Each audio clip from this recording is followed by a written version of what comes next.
Hey everybody, it's Yusef for Video Game Plot Summaries, and today we're talking about Alice: The Madness Returns.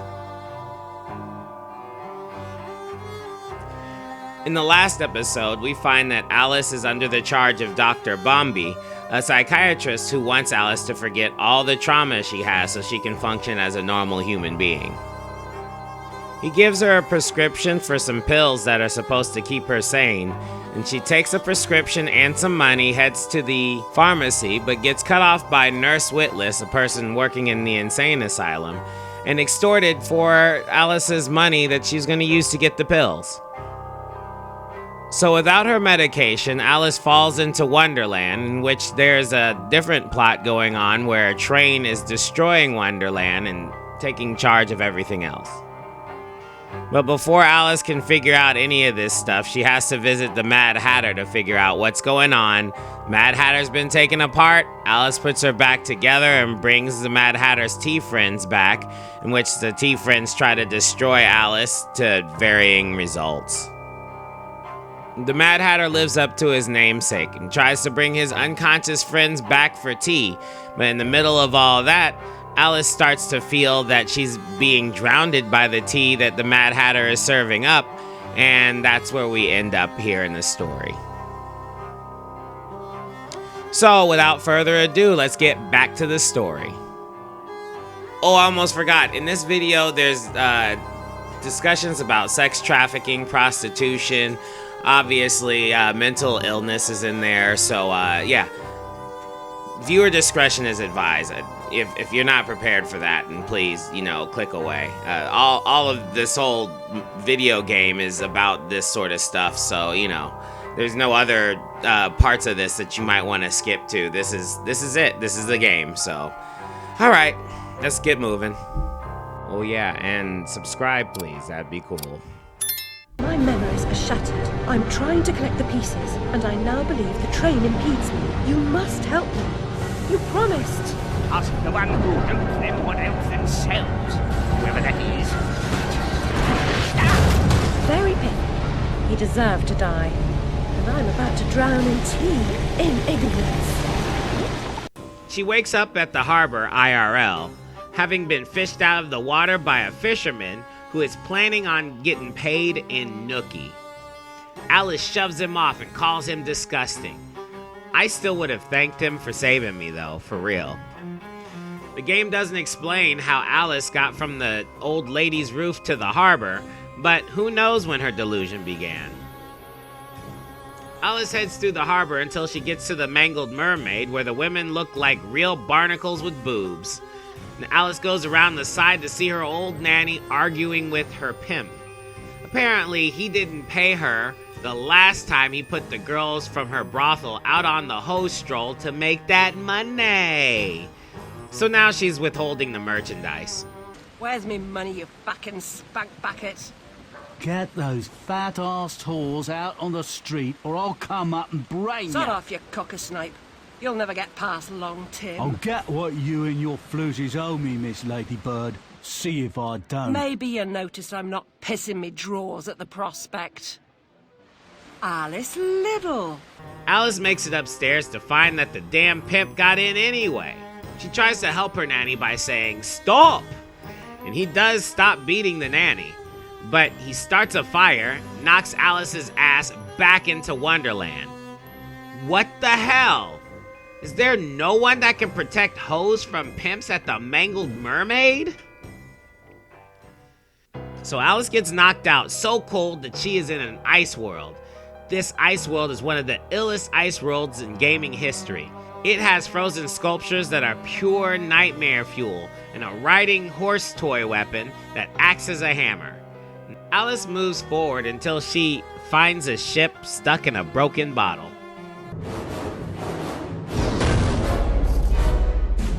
You better come aboard, Alice. We do, of course. What? There's no hope then?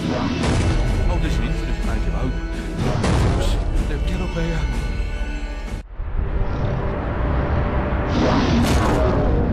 Confounded beasts. They want my ship. I think you're more to their taste. Never. We're almost relatives. You're related to Soup, Admiral. I've an idea. We'll leave this mayhem and go to Carpenter's show. Better than Gaff. Carpenter promises if we don't take seriously can't harm us. Best dive now, Admiral, or the sharks will have us for lunch.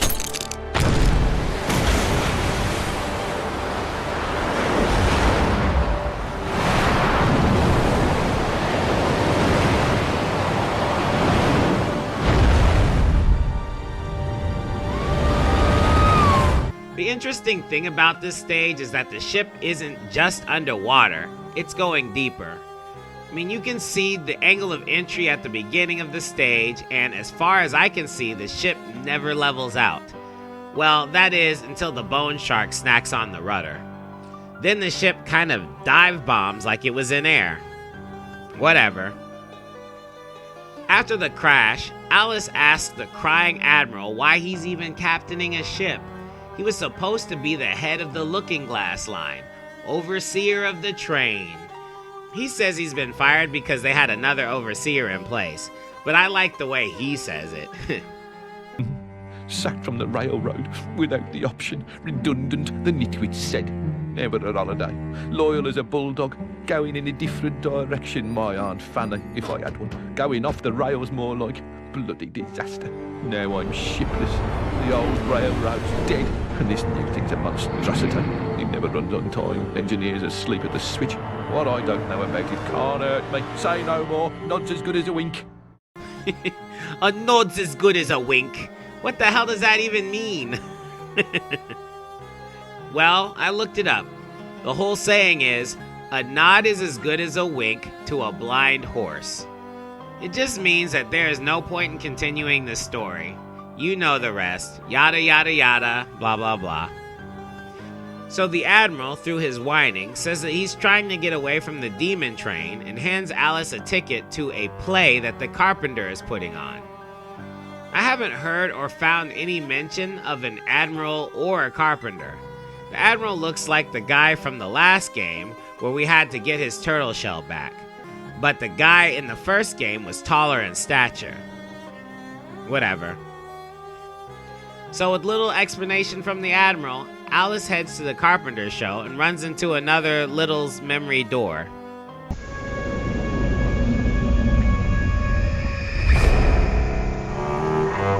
I was the last one in the library the night of the fire. The log I added to the grate was dead when I went upstairs to bed with Dinah. If it wasn't, I may be responsible for my family's deaths.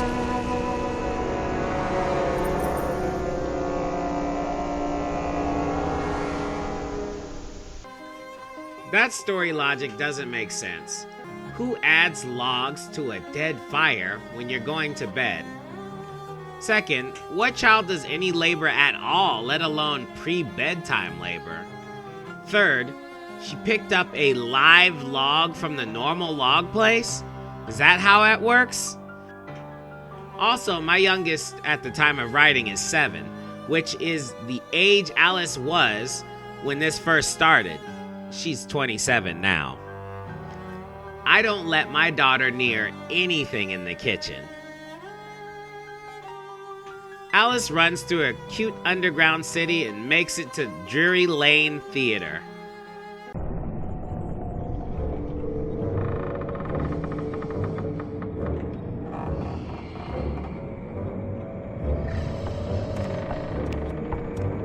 Ah, Alice! Delighted to see you again, my dear. Your arrival is filled with fortunatality itself. Really? I didn't even know. My pregnant show is about to pop. It requires only a medicament of your health velocity. I don't have much experience, but I do need to reconstruct my... Martha, have a nice screwdriver, nearly new, or a nice hammer if you... There's a train that's corrupting Wonderland, and I'm looking for help to restrain or destroy it.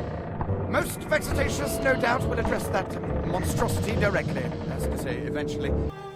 Alice tries to ask him about the train, but all he cares about is his show. The munificent script needs fetching. The writer's overly imaginative and exploring several endings. Then you'll need to assemble the show's tune-deaf music. And finally, gather our stars! The show's tasteful performers. You should leave now. The essentiality of haste is essential. Fetch the script from the writer, then we can batter or clatter or natter, as the case may be. Is the writer cantankerous? To a personage of your distinguished repudiation, I blush at the notionality. He's an octopus, by the by. Lives over that way. Ta-ta. Distinguished repudiation is funny. He basically said that she is so dismissive that there is no way an octopus even compares. That's saying a lot because octopuses are naturally cantankerous, let alone drunk artistic octopuses that can't decide on a script.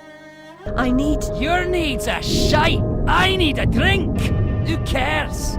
I need those responsible for my abortive career in chains. For some reason, I'm missing all the fetch quest footage. But if I recall correctly, Alice had to break the wine glasses that the octopus was hiding in, and redirect the underwater current so that the horns play for the blowfish, and do slide puzzles for the oysters to come out of their shells. Then the carpenter rolls in with his walrus friend and destroys the bridge, keeping her from returning back to the play. Shame you'll miss it. You need to deal with these sailors. It's your time. Time? The time has come to talk of ships and vegetables and royalty and whether pigs have wings and so on. Enough of that, walrus. You start wailing about there being too much sand on the beach, I'll have your blubber for breakfast. Shame on you, Carpenter. You made a promise. So now Alice is trapped in the cemetery where she has to deal with a bunch of pirate ghosts. She runs into 3 pirate tombs, enters in, completes the trials, and then frees the ghosts inside. Of course, they repay you by letting you out of the cemetery.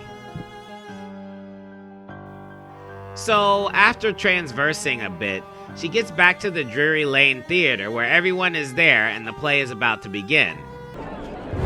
Ladies and gentlemen, welcome to the show!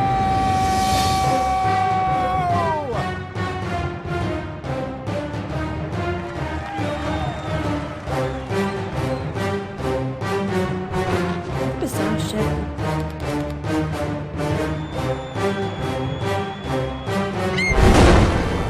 That's quite enough of that, I think. Enough preliminaries. Here's the performance you've been waiting for. Proves I'm without prejudice and have a fine sense of humour. Sword and crown are worthless here. I invite everyone to dance. Labourers, lawyers, shirt and gown all make their little fragments. This life is full of random death and heaps of grief and shame. So few are soothed by accident. You want someone to blame. Fire, plague, and strange disease. Drowned, murdered, or if you please, a long fall down the basement stairs. None are expected. No one cares. I often must work very hard, sweat running down my skin. After the dance, I then must rest, and the eating can begin. Time to eat. Death is the ultimate equalizer. All have the right to be eaten. Get a knife, princess. Don't push. All will be served, so to speak. Wicked thing. Feasting while Wonderland is destroyed. I'm not the enemy you seek, Alice. I tried to hide this bit of Wonderland from that beast. Appeasement's never clean. We must all play our assigned roles. Are you a pawn or a queen? An idiot or a practiced fool? However this turns out, consider the prospect that you've been misled, Alice. Then ask, by whom? No! Who set that bloody train in motion? Where has it come from? It arrived when you arrived, and it's more horrible even than you could currently imagine. The death of a dream caterpillar may know how. Alice comes to, having been rescued from the fire by her nanny. The nanny KO'd the pimp. She does look like a pretty heavy-handed lady, right? I would appreciate it if she didn't have a 5 o'clock shadow, though. But I'm not a Brit, so maybe that's the nanny norm. Anyway, appropriately, Alice asks for the help of the mystery of her own fire, and the nanny tells her to let it go. Then immediately she tells the story of Alice being in a coma to herself for some reason. Well, at least she's not spewing that asylum nonsense. My past is dead, I killed them, I should have saved them, I should have died. Her mind was in shambles. Radcliffe thought familiar faces would bring her round. After a year, he lost interest in her inheritance, greedy sod. Still, always asking his bizarre questions. Heavy dose of madness, I'd say, but honesty's never the best policy in this life. When she wasn't comatose, she gaped, eyes like pinwheels, drooled, occasionally screeched. Never uttered a sensible sound. And like the child she was, she kept her secrets close. Gone off some lurkers, common as cockroaches. And those poor tykes are food for perverts, like the blameless ants that wasps consume or spiders' feeble prey. Alice addresses that she remembers her nanny visited her at Rutledge Asylum while she was in and out of catatonic states.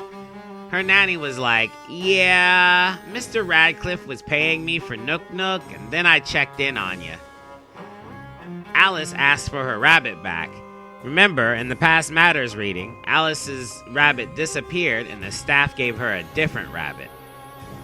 Nanny says that the rabbit is with Mr. Radcliffe and takes her there. At Radcliffe's house, she finds her rabbit with a little search.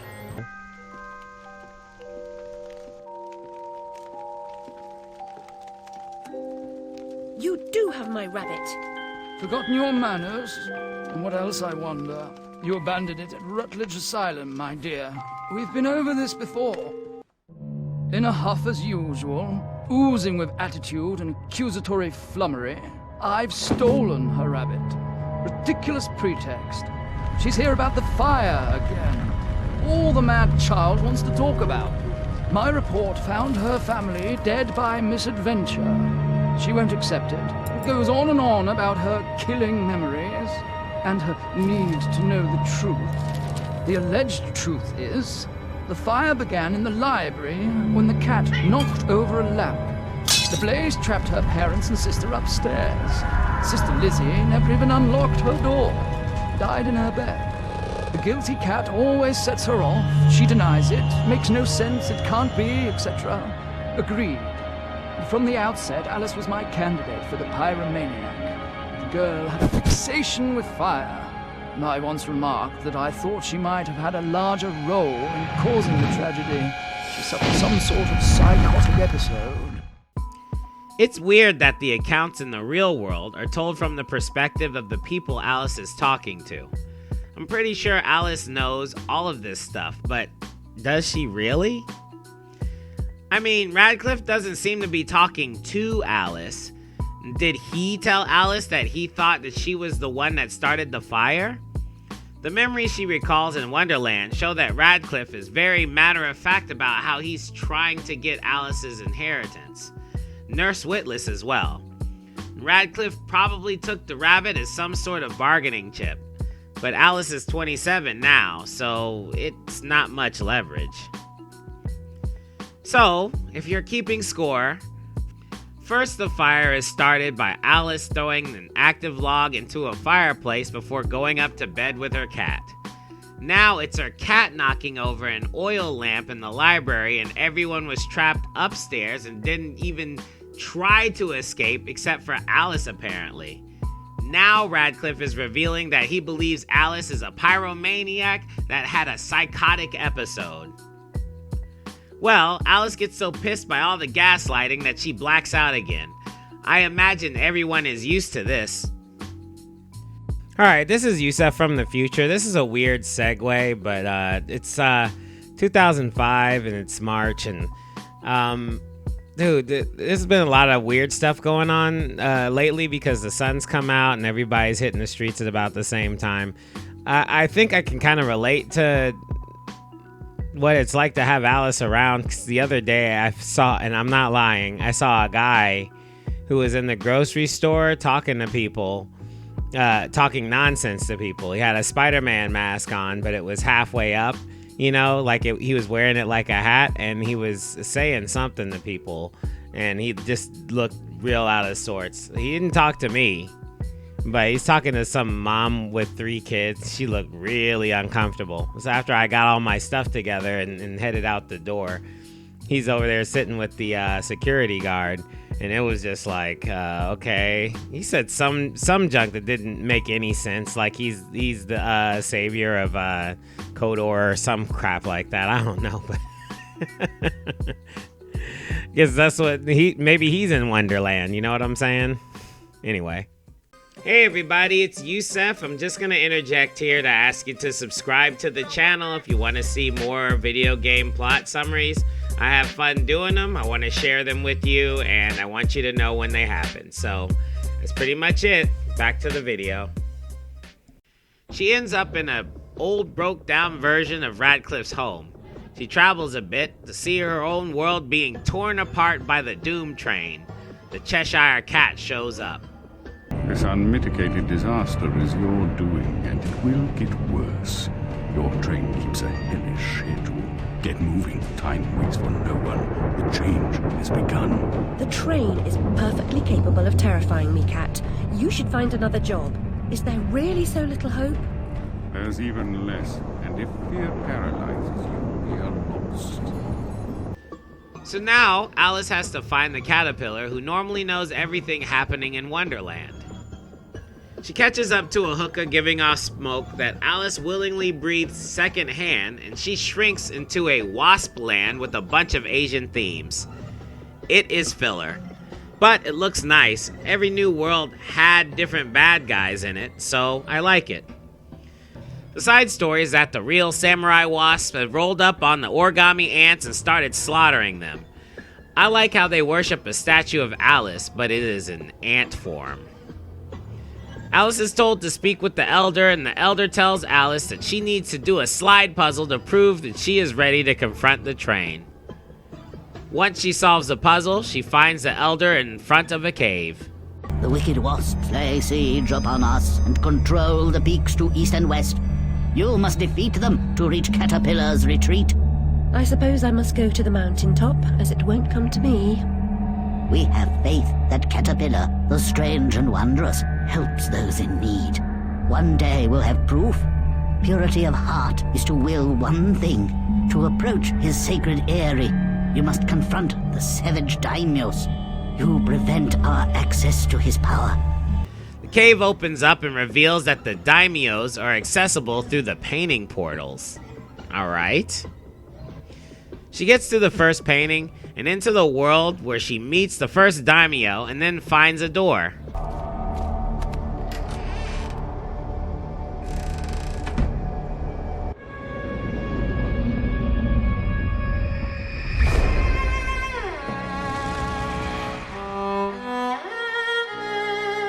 Dinah saved my life. I survived because she showed me how to escape. I didn't leave the lamp in the library, and Dinah didn't knock it over. The lamp and Dinah were upstairs when I went to bed. Dinah was in the room with me when the fire started.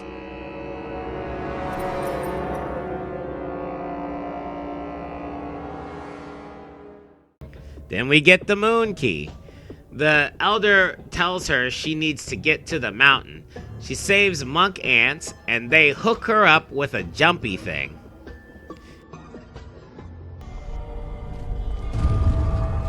You there, come close. I can recite Red Riding Hood backward.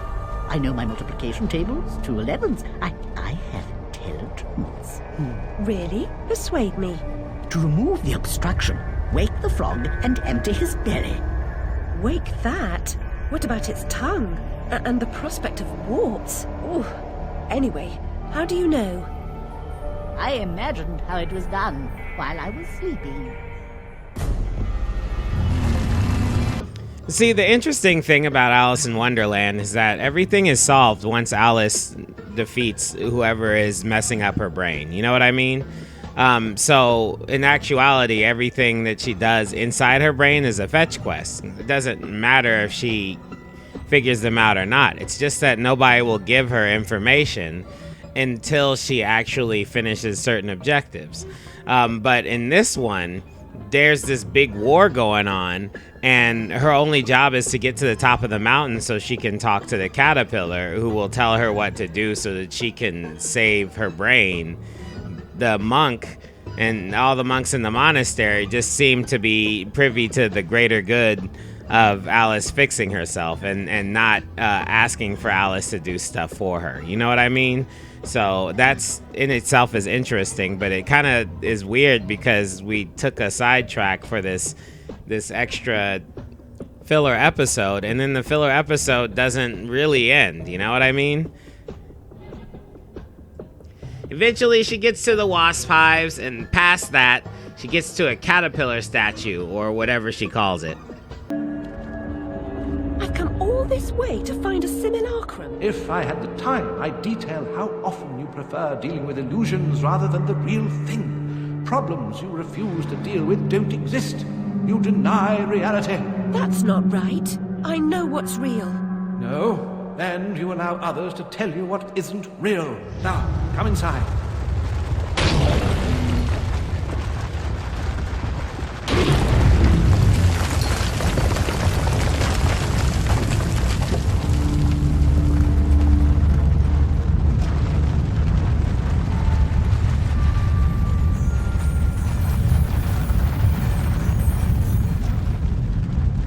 My memories are shattered.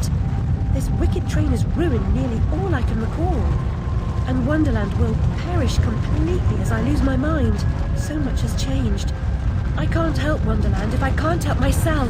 Much has changed, but you've got it backwards. Save Wonderland and you may save yourself. The carpenter was onto something, but he was hiding from the real. Your goal is to accept it. Where should I go then? What should I do? The Queen must be served, Alice. The Queen in all her guises must always be served.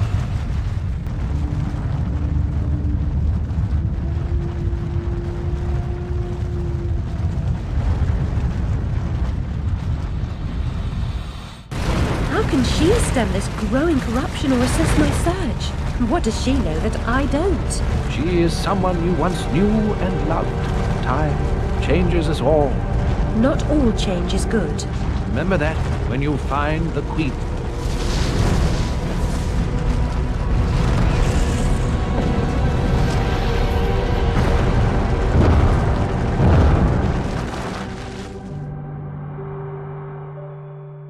Time changes us all. So, in real life, Alice wakes up in jail. Okay, that's the end of this installment. We should only go 3. We're pretty far off into the story right now. I don't think the third one's gonna even take that long. But I figure on this one, I'll just show you some of the artwork that I did way back in the day. Yeah, some of that artwork's pretty old. This one is the first one I did before I did American McGee's Alice or whatever. So it's more of the Alice in Wonderland with the blonde hair. And this next one is when I was trying to actually handle like a pencil drawing and try to use depth with the pencil, you know, different types of shades. And I thought it looked really cool, so I went ahead and turned it into this one, which I thought would have been cool with the Cheshire Cat's eyes in the background. So, you know, hopefully you guys think they're cool too. One of these days I'll explore, you know, like selling artwork and stuff like that. But man, dude, the artists out there now are like super good, and I just don't feel like competing with them. I guess if you guys think that my artwork is good enough for sales, you know, then drop a like or a subscribe or whatever. But you know, pretty much every video I've tried to do on these things, any type of video, is just met with the same nothing. You know what I mean? So anyway, you guys have fun, and I'll talk to you guys on the last one. Peace.